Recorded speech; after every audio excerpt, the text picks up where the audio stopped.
Assalamualaikum warahmatullahi wabarakatuh. Salam sejahtera untuk kita semua ya.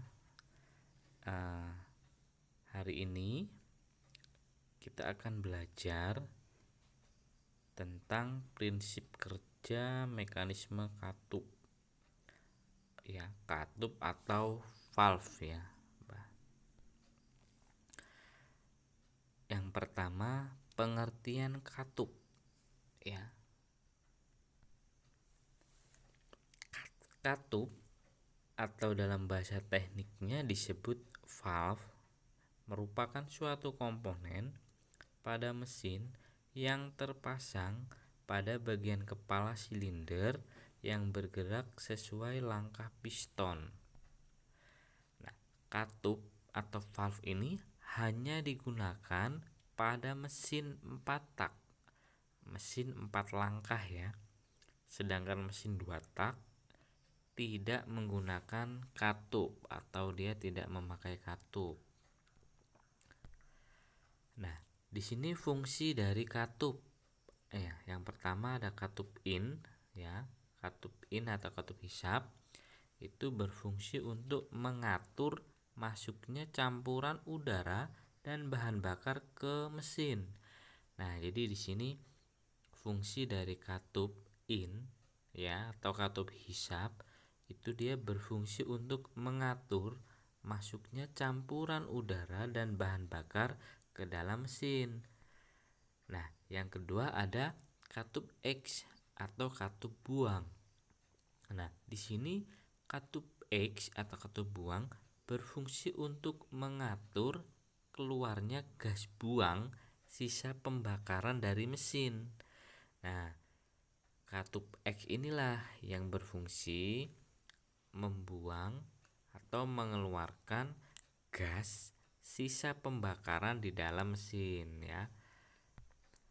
Dan selanjutnya itu ada perbedaan katup in dan X. Apa sih perbedaan katup in dan X? Nah, di sini Bapak akan jelaskan. Perbedaannya adalah diameter katup in ya, katup hisap lebih besar dari katup X. Di sini tujuannya agar memaksimalkan aliran bahan bakar masuk ke dalam mesin. Nah, sedangkan katup X atau katup buang diameternya kecil. Kenapa? Karena gas buang itu lebih mudah keluar dari mesin karena ada dorongan piston. Selain itu, gas buang ini juga bertekanan di dalam, sehingga ya tidak sulit untuk keluar meskipun diameter katup X-nya atau katup buangnya itu kecil. Nah, itu perbedaannya.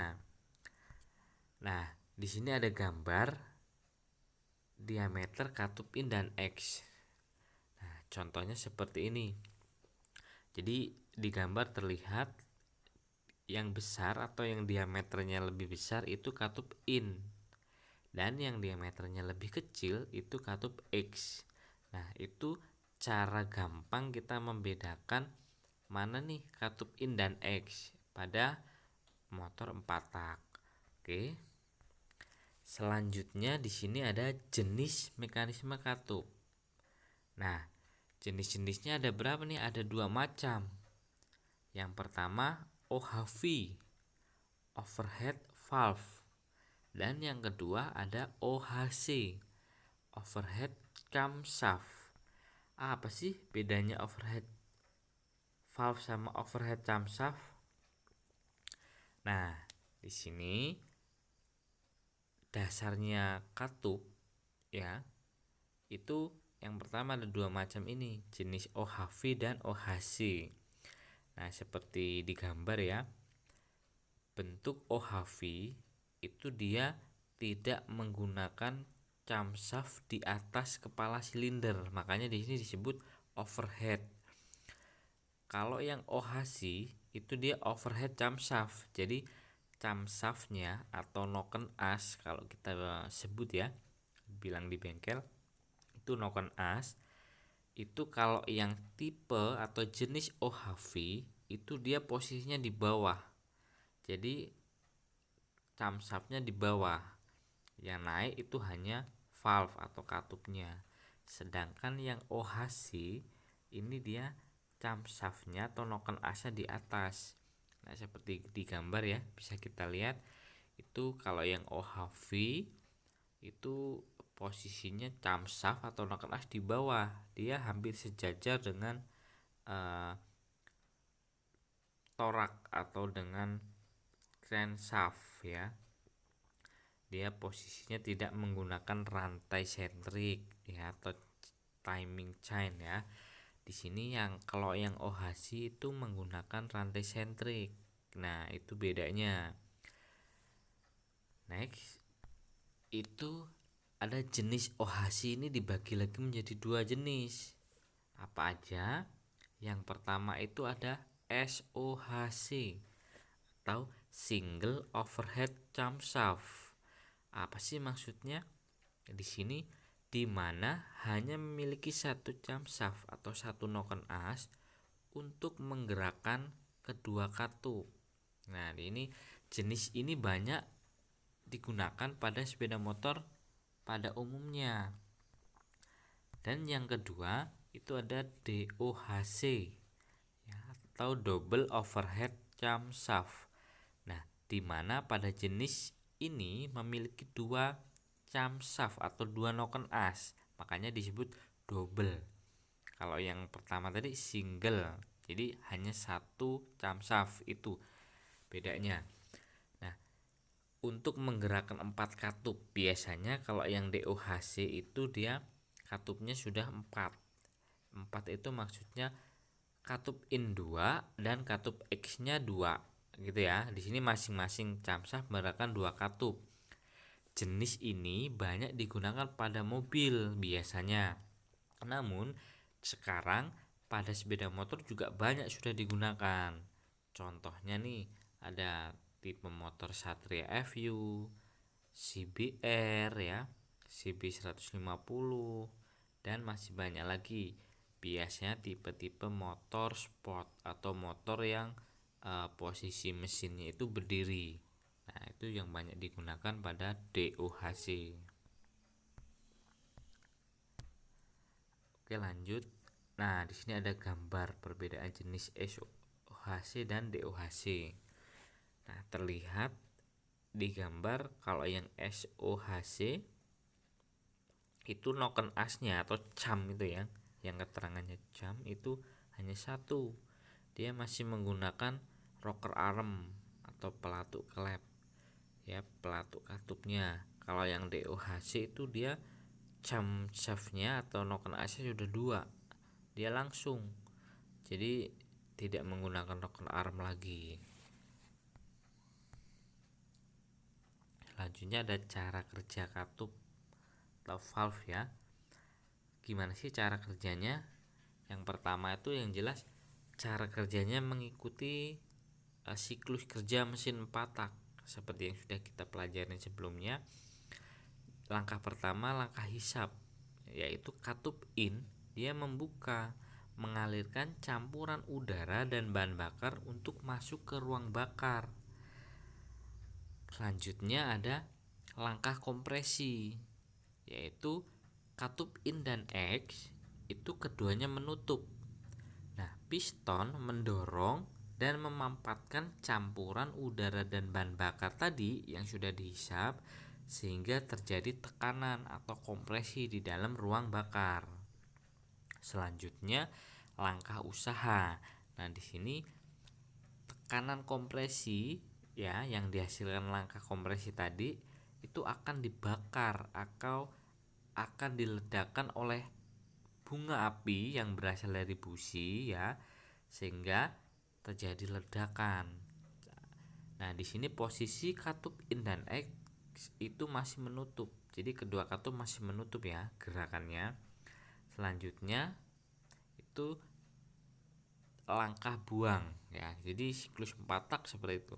Selangkah buang di situ katup X itu baru terbuka. Kenapa terbuka? Karena gas buang sisa pembakaran itu akan terdorong keluar ya melalui knalpot atau exhaust manifold. Nah, cara kerja katup itu mengikuti motor 4 tak. Makanya tadi di awal katup itu hanya digunakan pada sepeda motor tipe 4 tak atau tipe 4 langkah. Kalau tipe 2 tak itu tidak menggunakan katup ya. Makanya di sini cara kerjanya siklus kerja mesin 4 tak. Di langkah hisap, katup in membuka, campuran udara dan bahan bakarnya masuk ke ruang bakar. Kemudian langkah kompresi, kedua katupnya menutup. Nah, tadi kan membuka in, kedua katup menutup. Selanjutnya langkah usaha, tadi waktu busi memercikan bunga api dan membakar campuran bahan bakar dan udara tadi, posisi katupnya masih menutup semua, jadi terjadi ledakan sehingga piston terdorong keluar atau mendorong pada crankshaft ya, pada stang sehernya gitu ya, pada poros engkol sehingga menggerakkan mesin gitu ya. Lalu yang terakhir langkah buang. Nah, di sini langkah buang ini peran katup X terbuka, tujuannya agar sisa pembakaran dapat keluar melalui exhaust manifold ya, melalui jalur menuju ke knalpot. Itu cara kerja katup. Nah, di sini ada gambar langkah kerja mesin mekanisme katup tadi ya pada mesin 4 tak. Nah, di sini ada terlihat langkah hisap katup in sebagian kiri ya, itu membuka sehingga campuran bahan bakar masuk. Di langkah kompresi ya, bahan bakar tadi dikompresikan oleh piston. Langkah usaha, busi memercikan bunga api, dan langkah buang, waktunya katup X atau katup buang membuka, mengalirkan sisa pembakaran keluar. Oke. Nah, di sini ada contoh mesin OHV dan OHC. Nah, mungkin yang kalian belum paham apa sih mesin OHV itu seperti apa. Nah, ini banyak digunakan pada tipe-tipe mesin penggilingan beras, penggilingan jagung yang kecil-kecil ya. Nah, ini dia mengadopsi jenis katup OHV. Kalau yang OHC itu mesin standar motor nih, motor-motor bebek. Ada motor kalau di Honda Karisma, Supra X125, Supra Fit gitu ya. Di Yamaha ada Vega R, ada Jupiter Z ya. Di Suzuki ada motor Smash, ada motor Shogun. Nah, dan masih banyak lagi itu jenis mesin yang menggunakan katup OHC. Nah, di sini contoh sepeda motor yang menggunakan mesin SOHC dan DOHC. Nah, tadi kan di OHC itu dibagi menjadi dua ya. Bagi menjadi dua. Yang pertama tadi ada SOHC dan DOHC. Nah, ini contohnya nih, ya kan? Mesin-mesin motor bebek ya, mesin motor-motor kecil, cc kecil. Kalau yang DOHC itu biasanya motor-motor cc besar. Itu karena dia memang double camshaft, double noken as, double juga katupnya, klepnya ya. Jadi itu banyak digunakan. Oke, untuk materi kali ini selesai. Silahkan kalian pahami. Jika ada yang perlu ditanyakan bisa langsung menghubungi Bapak langsung ya, ketika nanti kita sudah tidak belajar daring lagi. Oke, untuk hari ini cukup sekian. Bapak ucapkan terima kasih. Wassalamualaikum warahmatullahi wabarakatuh.